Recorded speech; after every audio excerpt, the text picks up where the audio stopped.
Okay, today we're here to try this MrBeast bar. It's a quinoa crunch chocolate. So it's not rice on this one. This one has quinoa. It has cane sugar, organic chocolate liqueur, organic cocoa butter, crispy quinoa, and sunflower leche. It also says share.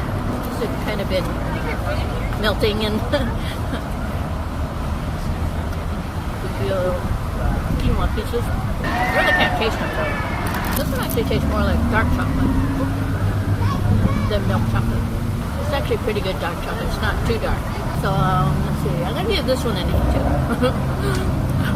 Got a fairly good taste for a dark chocolate. So yeah, I don't like dark chocolate that much. So I'm gonna take another bite and I'll see you in the next one.